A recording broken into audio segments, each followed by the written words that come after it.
Kas keegi ütles AliExpressi tjupid? Jah, ma olen tagasi ja ma tellisin jälle AliExpressist Defini tjupe, aga seekord tellisin ma ka pikad leggingsid ja 2 paari lühikesi. Need püksid näevad sellised välja. Mina tellisin XS suurust, täpselt samasugused peputasku, scrunch, ega mugavad püksid, absoluutselt ei pigista mitte kuskilt, nagu näha on. Siia mahub veel üks kõht sisse, vabalt. No camel toe. Ma olen teinud reaalselt kükki niimoodi, et valgus paistab mulle kohe peale ja tavaliselt siis on retuusidel kõige paremini näha, kas on squat proof või mitte. Ja nendega ma tegin otsevalgusesse ja nothing. Nagu sa ei näe mitte midagi. Siuke sinine toon. Vaadake seda peputaskut külje pealt. Mida me arvame? Nagu te näete, siis siin pepu siin peal on õhem materjal ja siin all kõrval on tugevam materjal, mis siis kontuurib seda tavaliselt mustad püksid.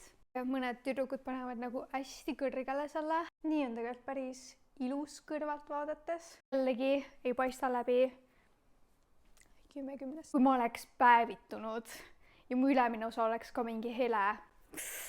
See värv on nii ilus. Mis on praegu kõige haigem vä? Mul on musta värvi aluspesujalas. Kas te näete vä? Kuidas see võimalik on? Ma ütleks, et need püksid on squat proofid, aga ma pean veel testima. Ühesõnaga, ma ei tea, mida te teete. Minge AliExpressi, ma panen lingid alla igal poole. Need on nii odavad, see kvaliteet on väga mõistlik. Mul ei ole veel halbu kogemust olnud, aga I promise you girls, kui midagi juhtub, annan teile esimesel võimalusel teada, aga praegu esmamulje, mul on täiesti 10-10. Ma annan teile veel ühe nipi, kui te tellite AliExpressist, siis tehke endale uus konto, et tellida, sest siis te saate vist esimese paari parema hinnaga.